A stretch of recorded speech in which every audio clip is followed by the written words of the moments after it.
Welcome back all of you students. Acids और basis में बहुत प्रॉब्लम होती है। अब पहली बात तो यही नहीं समझ में आ रहा होगा कि एसिड और बेस कहाँ से स्टार्ट करें, या एसिड्स होते क्या हैं या बेसिस क्या होते हैं। प्रॉब्लम आती है ना।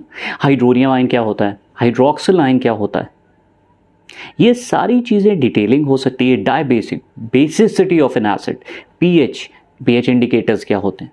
तो सबसे बड़ी चीज़ें तो यही पता कर लें कि एसिड्स बेसिस होते क्या हैं। चलो स्टार्ट करते हैं। एसिड्स के बारे में कुछ आइडिया होगा, सबको पता है H प्लस आयन, सर वो H प्लस आयन से रिलेटेड है। नहीं, एक सिंपल सा आइडिया, एसिड्स होते क्या हैं। अगर कभी गौर करा हो, नींबू, लेमन को अगर तुम टेस्ट करो, व्हाट डू यू फील, क्या फील होता है। टैमरिंड, इमली को खा के देखो, क्या फील हो रहा है। होता है ना खट्टेपन का एक अजीब सा, ऐसे आवाज आती है, अजीब सा फीलिंग। बच्चों को खिला दो, उनका फेस देखो कैसा होता है। तो एसिड्स क्या होते हैं, उनमें एक सार टेस्ट आता है, खट्टापन थोड़ा सा लगता है। और इसी बेसिस पे, जैसे विनेगर है, होता है ना सिट्रिक एसिड में हम लोगों ने देखा है, लेमन वगैरह अगर खा के देखो तो कैसा फील होता है। टैमरिंड हो गया, कई बार जो ग्रेप्स होते हैं ना वो भी खट्टे होते हैं। तो एक हैरत वाली बात ये देखो, जैसे ग्रेप्स हैं तो उनमें कौन सा कंपाउंड है जिसकी वजह से वो इफेक्ट आ रहा है, वो खट्टापन किसकी वजह से आ रहा है। देखो ये एक कंपाउंड होता है टार्टरिक एसिड। कुछ चीज़ें इसमें बिल्कुल नहीं समझ में आएंगी, कोई प्रॉब्लम की बात नहीं है, आगे हम लोग बात करेंगे इसके बारे में। यह सीनियर्स लेवल पे थोड़ा सा होता है, स्ट्रक्चर देखने में बड़ा स्ट्रॉन्ग लग रहा होगा, टफ लग रहा होगा, क्या बना रहे हैं ये सब चीज़ें, कोई बड़ी चीज़ नहीं है। ये होता है टार्टरिक एसिड, इसकी वजह से वो खट्टापन एहसास होता है। जो ग्रेप्स में होता है खट्टापन, वो इसकी वजह से हो रहा है। एक और चीज़ होती है, एक और सिट्रिक एसिड, नींबू अगर खा के देखो तो उसमें क्या अजीब सा एक खट्टापन आता है। वो किस वजह से आता है, वो एक कंपाउंड होता है इसकी वजह से। ये वो कंपाउंड है जिसकी वजह से वो खट्टापन आ रहा है। तो हम लोगों को क्या करना है, हम लोगों को यही सब चीज़ें सीखनी है कि आखिर एसिड्स जो हैं वो ऐसा क्यों बिहेव कर रहे हैं या ऐसा क्यों होता है, राइट। ये कुछ हद तक की सिट्रिक एसिड का स्ट्रक्चर है। तो एसिड्स क्या है, एसिड्स क्या होते हैं। देखो सबसे पहली चीज़ लेवोसिर और डेवी ने कुछ बताया था कि एसिड्स वो कंपाउंड्स होते हैं, they must compulsorily have hydrogen in the form of H plus ion. चलो और इसे आसान करते हैं।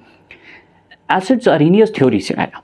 अरेनियस थ्योरी एक क्लासिकल थ्योरी थी जिसने ये बताया कि एसिड्स वो कंपाउंड्स होते हैं जिनके पास हाइड्रोजन होता है and they give that hydrogen in the form of H plus ion. और acids are the compounds which give hydronium ion. Will talk about it. देखो बड़ा सिंपल सा होता है, इसको देखने में बस थोड़ा सा कंसेप्ट को सीखना है, उसके बाद ये सारी चीज़ें आसान होती है। जैसे एग्जाम्पल की तरह आर्हीनियस थ्योरी क्या कहती थी, ये कहती थी, बड़ा सिंपल सा कंसेप्ट था कि एसिड्स वो कंपाउंड्स हैं। अब ये आर्हीनियस थ्योरी सबको पता होगी। एसिड्स वो कंपाउंड्स होते हैं जो H प्लस आयन दें, क्या दें, जो H प्लस आयन, या फिर H प्लस आयन को एक दूसरे नाम से भी जानते हैं, या दूसरा स्ट्रक्चर भी बनता है H3O plus ion in the water. तो ये एक सिंपल सी चीज़ है, the compounds which gives H plus ion. अब ये तो समझ में आ रहा होगा, कंपाउंड्स जो H प्लस आयन देंगे सोल्यूशन में उनको कहते हैं एसिड, या H3O प्लस आयन। बड़ा सिंपल सा होता है। देखो एक एग्जांपल लेते हैं। तो एसिड्स, पहले तो ये बात कर लें, अरेनियस थ्योरी ने क्या कहा, जो कंपाउंड्स H प्लस आयन देते हैं उनको क्या कहते हैं, एसिड। और जो कंपाउंड्स OH माइनस आयन देते हैं जिसे कहते हैं हाइड्रोक्सिल आयन। तो अभी हम लोग दोनों चीज़ों की बात करे ले रहे हैं। बेसिस क्या होते हैं, वो जो OH माइनस आयन देते हैं, इसको बोलते हैं hydroxyl ion in the solution. Hydroxyl ion जो देगा वो बेस, और जो H प्लस आयन देगा वो क्या, एसिड। समझ में आया कुछ। अरेनियस थ्योरी ये कहती थी। अब बात आती है कि ये H प्लस तो सर समझ में आ रहा है, ये H प्लस आयन, तो इसने H3O प्लस क्यों बनाया। Okay, very important question, let's see. देखो HCl जो होता है हमारा, वो टूट जाता है H प्लस Cl माइनस में, डिसोसिएट करता है। क्यों, क्योंकि अरेनियस थ्योरी ये कहती थी कोई कंपाउंड जो H प्लस आयन देगा वो एसिड है, तो ये एसिड है, H प्लस आयन दिया। लेकिन एक प्रॉब्लम आती है, H प्लस आयन बहुत ही ज़्यादा रिएक्टिव होता है। क्या होता है, हाईली रिएक्टिव, अनस्टेबल स्पीशीज। तो ये क्या करती है, वाटर मॉलिक्यूल के साथ रिएक्ट करके हाइड्रोनियम आयन बनाती है। तो ये water molecule H plus ion H2O के साथ रिएक्ट करके क्या बना देगा, H3O प्लस आयन। बड़ा ही सिंपल सा स्ट्रक्चर होता है, लेकिन इसके स्ट्रक्चर्स बोर्ड्स में पूछे जाते हैं। कैसा होता है, देखो सबसे पहले तो ये वाटर मॉलिक्यूल के साथ रिएक्ट करता है, तो देखते हैं। वाटर मॉलिक्यूल बना होता है ऑक्सीजन और हाइड्रोजन से, होता है। ऑक्सीजन का एटॉमिक नंबर होता है कितना, 8, राइट। ये तो याद होगा, राइट डाउन करते रहना, इसको कॉपी में लिखते रहना। ऑक्सीजन का एटॉमिक नंबर होता है 8, आउटर मोस्ट शेल में कितने इलेक्ट्रॉन, 6। तो हम लोग क्या करते हैं, अपनी आसानी के लिए 2 इलेक्ट्रॉन इस तरह से, 2 इलेक्ट्रॉन नीचे की ओर, एक इलेक्ट्रॉन इधर की ओर बना देते हैं। देखो आउटर मोस्ट शेल में 6 इलेक्ट्रॉन हो गए। अब क्या हुआ, हाइड्रोजन के साथ इन्हें रिएक्ट करना है और इसे ऑक्टेट भी रूल, ऑक्टेट रूल का मतलब आउटर मोस्ट शेल में 8 इलेक्ट्रॉन्स होने चाहिए। तो हाइड्रोजन के साथ ये रिएक्ट कर रहा है, हाइड्रोजन का एटॉमिक नंबर होता है 1, उसकी आउटर मोस्ट शेल में सिर्फ 1 इलेक्ट्रॉन होता है। और हाइड्रोजन फॉलो कौन सा रूल करता है, ड्यूप्लेट का। तो अब ये सवाल दिमाग में आ रहा होगा कि सर यहाँ पे भी हमने डॉट क्यों नहीं बनाया, इलेक्ट्रॉन को रिप्रेजेंट करना था तो हम यहाँ पे भी डॉट बना देते हैं। ऐसा इसलिए नहीं किया जाता ताकि कंफ्यूजन ना पड़े, ये इलेक्ट्रॉन ऐसा ऑक्सीजन का है तो हाइड्रोजन का इलेक्ट्रॉन क्रॉस से दिखा दिया गया। तो देखो यहाँ पे कोवलेंट बॉन्ड बन गया, और कोवलेंट बॉन्ड के बारे में हम लोग डिटेल में बात करेंगे, केमिकल बॉन्डिंग में देखना। अब आता है कंसेप्ट ऑफ लोन पेयर। क्या आता है, कंसेप्ट ऑफ लोन पेयर। हाँ, ये प्रॉब्लम होती है, अभी तक की नहीं समझ में आया। तो कंसेप्ट ऑफ लोन पेयर क्या है, लोन पेयर क्या होते हैं, electrons which are present in the outer most shell. तो ऑक्सीजन की आउटर मोस्ट शेल में 6 इलेक्ट्रॉन थे, जिनमें से 2 इलेक्ट्रॉन्स ने, जो इंडिविजुअल हमने बनाया था, पेयर के फॉर्म में नहीं रखा था, उन्होंने तो पार्टिसिपेट कर लिया बॉन्ड फॉर्मेशन में। उसके बाद भी हमारे पास टोटल इलेक्ट्रॉन्स कितने रह गए, 4।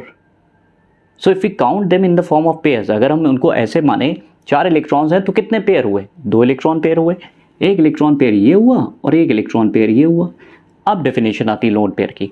लोन पेयर वो इलेक्ट्रॉन्स होते हैं जो आउटर मोस्ट शेल में प्रेजेंट होते हैं। पहला तो काम क्या करना है, आउटर मोस्ट शेल में ये ढूंढना है कितने इलेक्ट्रॉन्स हैं, फिर पेयर के फॉर्म में पढ़ लो। वो इलेक्ट्रॉन्स जो आउटर मोस्ट शेल में प्रेजेंट होते हैं and they do not take part in chemical reaction, chemical reaction में पार्टिसिपेट नहीं करते। तो सर ये केमिकल रिएक्शन का मतलब क्या है, देखो ये बॉन्ड फॉर्मेशन में जो इलेक्ट्रॉन्स पार्टिसिपेट कर रहे थे, क्या इन्होंने करा, नहीं करा। तो इन्होंने नहीं करा और ये प्रेजेंट है आउटर मोस्ट शेल में, they are known as lone pair.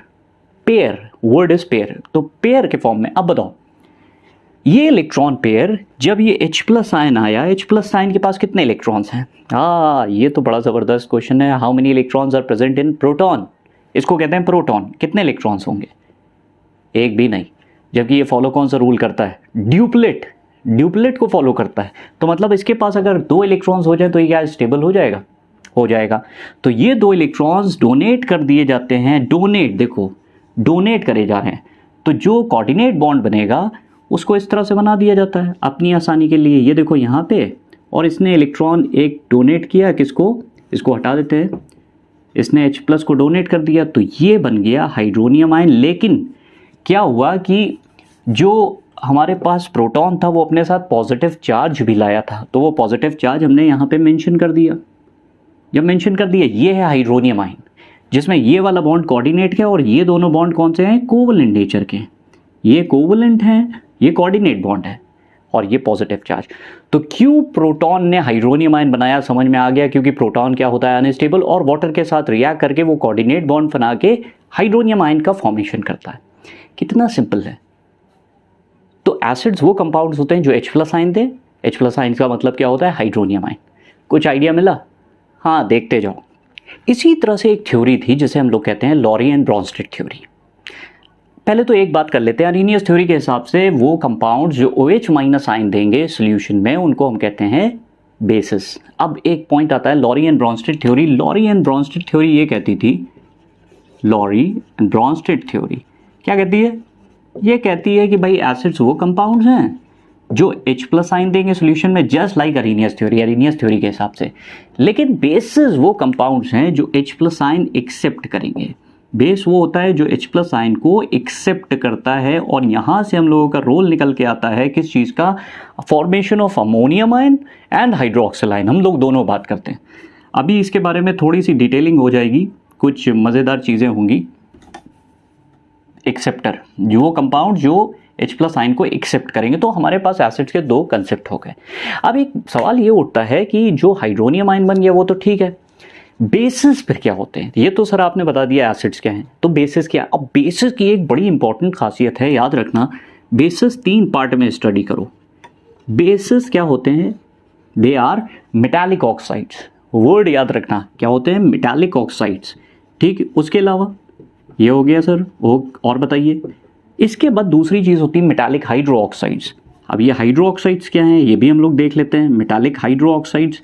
और थर्ड पार्ट होता है कौन सा, अमोनिया भी इन्वॉल्व किया जाता है इस बेसिस में। सो व्हाट आर बेसिस, यही डेफिनेशन ध्यान रखना। Bases are metallic oxides, metallic hydroxides or ammonia which when reacts with acid form salt and water only. ये only term पे जरा ध्यान देना। Bases are metallic oxide, metallic hydroxide, ammonia and when they react with acid they form salt and water only. Neutralisation process हम लोग पढ़ेंगे इसके बारे में। Metallic oxide, metallic hydroxide, ammonia. Example देखते हैं, जैसे मेटालिक ऑक्साइड में क्यूपरिक ऑक्साइड हो गया, और हमारे पास हो गया मैग्नीशियम ऑक्साइड हो गया, मेटालिक NaO हो गया, सोडियम ऑक्साइड हो गया। हाइड्रो ऑक्साइड्स में भी हमारे पास बहुत हैं, NaOH हो गया, कैल्शियम हाइड्रो ऑक्साइड हो गया, पोटेशियम हाइड्रो ऑक्साइड हो गया। इस तरह के बड़े एग्जाम्पल्स हैं। अमोनिया के केस में इसके बारे में हम लोग, अमोनियम हाइड्रो ऑक्साइड बनता है तो इसके बारे में भी हम लोग थोड़ी डिटेलिंग कर लेंगे। ये अमोनियम हाइड्रो ऑक्साइड हो गया। इसी तरह से अब बेसिस की एक खासियत होती है, अक्सर देखा होगा क्लीनर्स, अगर घर में किसी ने बर्तन मांजे, मम्मी ने मंजवाए हैं या घर में कभी ज़रूरत पड़ गई और तुमने बर्तन मांजे हैं, तो देखा होगा कि जब हम लिक्विड यूज़ करते हैं सोप वगैरह में तो स्लिपरी नेचर होता है, स्लिपरी नेचर होता है, राइट। बेसिस का स्लिपरी नेचर होता है, बेसिस जो होते हैं वो स्लिपरी होते हैं। सोपी, सोप देखो, सोप में क्या होता है, थोड़ा सा स्लिपरी एहसास होता है, राइट। वो बेसिस की वजह से कई बार हम लोग दवा खाते हैं ना तो कड़वाहट महसूस होती है, देखा है ना, कभी कभी दवा खाओ तो थोड़ा कड़वाहट महसूस होती है, अजीब टाइप का लगता है ना, बिटर टेस्ट। वो बेस की वजह से हो रहा है, हाँ वो बेस है। तो ये दो चीज़ें याद रखना है। अब पॉइंट ये आता है कि सर बेसिस तो ठीक है, व्हाट आर एल्कलीज। तो देखते हैं एल्कलीज क्या है। तो एल्कलीज आर, क्या होते हैं एल्कलीज, बहुत ध्यान सुनना है, एल्कलीज के बारे में अक्सर कंफ्यूजन आता है। Alkalis are water soluble hydro oxide, metallic hydro oxide. हमें पता है ना बेस का मतलब क्या होता है, मेटालिक हाइड्रो ऑक्साइड्स। तो वो मेटालिक हाइड्रो ऑक्साइड्स जो पानी में डिसॉल्व होते हैं and they give OH minus sign in the solution. For example जैसे NaOH है, तो NaOH क्या है, ये पानी में सोल्यूबल होता है, पानी में जब इसे घोलोगे तो ये घुल जाएगा, साथ ही साथ ये OH माइनस आयन भी प्रोड्यूस करता है। तो alkalis are nothing, they are just like base but they are soluble in water, they are soluble in water and gives OH minus ion hydroxyl ion. So let's see कि जैसे sodium hydroxide को हमने पानी में dissolve किया तो हमें पता है Na प्लस, साथ में क्या मिला, OH minus ion as a only negative ion in the solution. ये भी इंपॉर्टेंट है, as the only negative ion in the solution.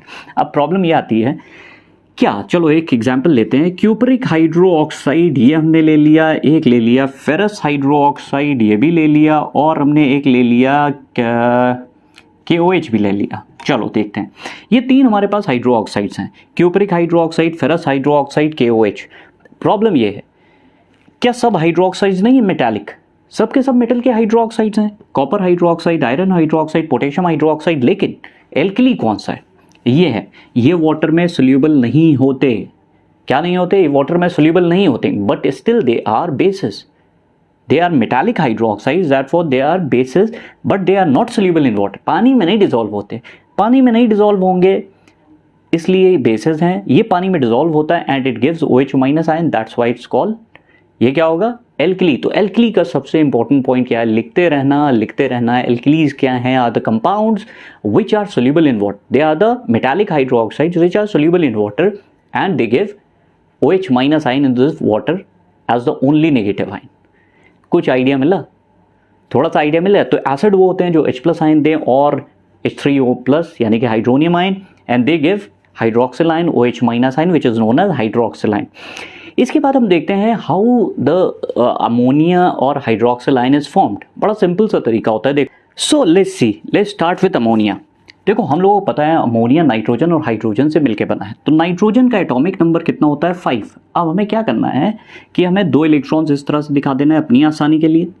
5 electrons हैं, आउटर मोस्ट शेल में 5 इलेक्ट्रॉन्स होते हैं, एटॉमिक नंबर 7 यानी कि 5 इलेक्ट्रॉन्स आउटर मोस्ट शेल में। तो ये देखो आउटर मोस्ट शेल दिख रही। इसी तरह से हाइड्रोजन के हमने एक एक इलेक्ट्रॉन इस तरह से दिखा दिए, ठीक। अब यहाँ पे बना दो कोवलेंट बॉन्ड, ये देखो कोवलेंट बॉन्ड, ये देखो कोवलेंट बॉन्ड, ये देखो कोवलेंट बॉन्ड। नाइट्रोजन को गौर से देखो तो इसका ऑक्टेट कंप्लीट हो गया, 2 इलेक्ट्रॉन्स 2 2 2 हो गया 8 इलेक्ट्रॉन्स। अब बची बात, तो सर ये तो हमारा बन गया, यही तो लोन पेयर है, यही तो हम लोगों के पास इंपॉर्टेंट पार्ट प्ले करने जा रहा है। हम लोगों ने याद करो बेसिस में अमोनिया का नाम लिया था। क्यों अमोनिया का नाम लिया था? वाटर जो होता है वो टूटता है, जब हम इसे डिसॉल्व करते हैं वाटर में तो वाटर टूटता है H+OH- साइन में। वाटर जो टूटेगा वो H2O होता है और इसको फॉर्म टूट जाता है H+OH- साइन। अब देखो क्या ये प्रोटॉन नहीं है, इसके पास इसके पास 2 इलेक्ट्रॉन्स अगर आ जाएं तो ये स्टेबल नहीं हो जाएगा। प्रोटॉन, इसके पास एक भी इलेक्ट्रॉन नहीं है, अगर इसको 2 इलेक्ट्रॉन्स मिल जाए तो ये ड्यूप्लेट फॉलो करेगा और ये स्टेबल हो जाएगा। ये देखो 2 इलेक्ट्रॉन यहाँ पे प्रेजेंट है, ये इस इलेक्ट्रॉन इसको चला जाएगा, लोन पेयर ट्रांसफर हो रहा है।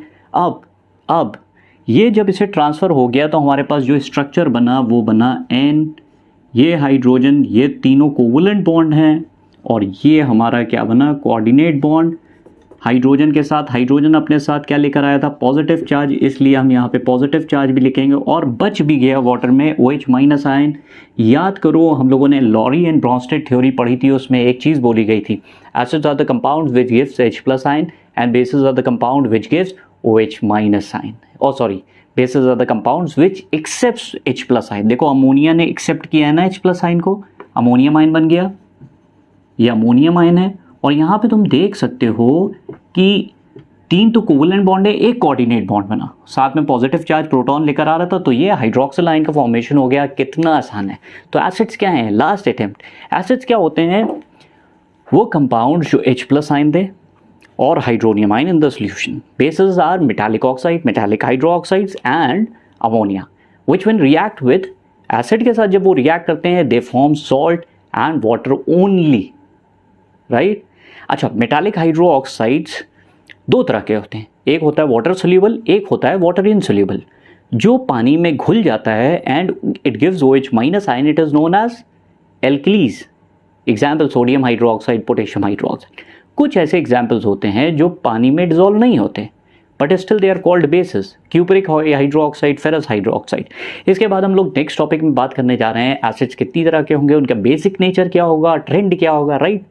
सो बी कनेक्टेड, इनको ज़रूर पढ़ो, हेल्प करो एक दूसरे की समझाने में। Thank you so much.